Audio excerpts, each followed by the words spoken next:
But Milk says, as an old school Elite player, what's the big reason you've taken SC over Elite? Oh my God, I talk about it on the channel all the time, dude. Just look up any Elite Dangerous video, Melchior, and I talk about that. I've got a friend who's going to check out SC with the free fly coming soon. She plays Elite quite often, and her big issue is she feels SC is pay to win. What would you say to that person, and how do I convince them to come to the light? Well, it's hard to... Okay, we'll go over this real quick. That's a good question, Milk. Well, where am I at? Hold on. Boom. And boom. There, I'm back over here. I want to talk about that. So Milk says, this is a good question. Milk says, as an old school Elite player, what's the big reason you've taken SC over Elite? And he wants to know because he's got a friend who's going to check out Star Citizen with the free fly coming soon.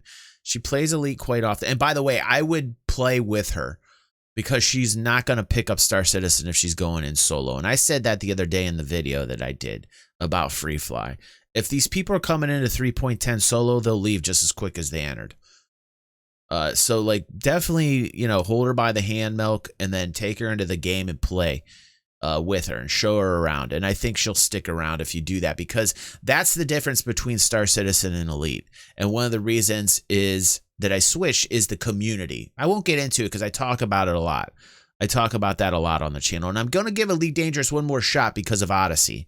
I really am. And I like that they did the dev diaries. I like the Frontier Development and David Brabin started this dev diary thing. So we're going to watch the next episode when it comes out, because I really want to give it another shot with Odyssey, and then that's it. If they F up with Odyssey, I'm done. I'm going to give them one more shot. But like the big difference, Milk, is the community. Right? And I'm not talking about the type of people. I'm just talking about people in general. Like in Star Citizen, you can actually game with other people relatively easy. You can feel the life around you, even with servers with 50 people, compared to Elite Dangerous. Elite Dangerous is this vast universe, and I respect the fact that like there are as many systems as there are. But like I always say with Elite Dangerous, it's as wide as an ocean and it's as shallow as a puddle.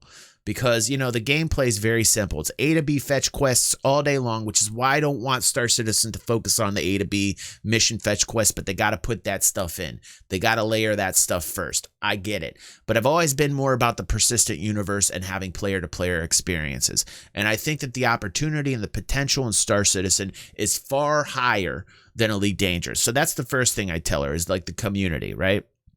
And by that, I mean not the type of people, just the fact that there are people.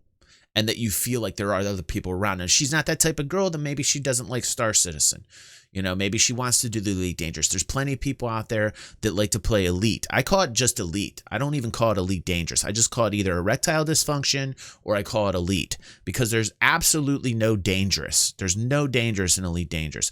I love the flight style. I love the way that it feels, but it's just not my flavor as far as there's no danger in the game. I don't feel like I'm in space. Like if I'm in space, I want to feel danger, and not from 30Ks.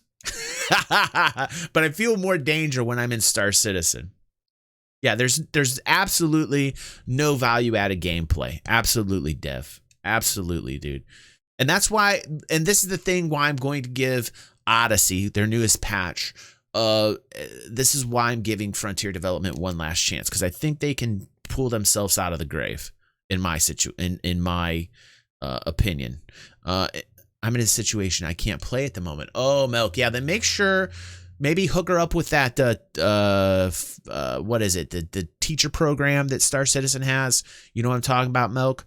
They've got like people that will help you, you know, hook her up with that program that they have, Milk, and tell her to talk to somebody and schedule like a time to get on with somebody, a guide. They have like a guide program. You know what I'm talking about, Milk? Hook her up with that. And tell her to play with somebody and not just to go in alone. And then I think it'll be a much more enjoyable experience for her. It's not really pay to win.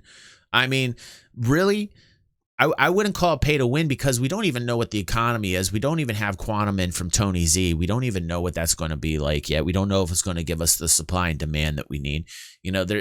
So it's way too early to know if it's pay to win. Right now, it's just pay.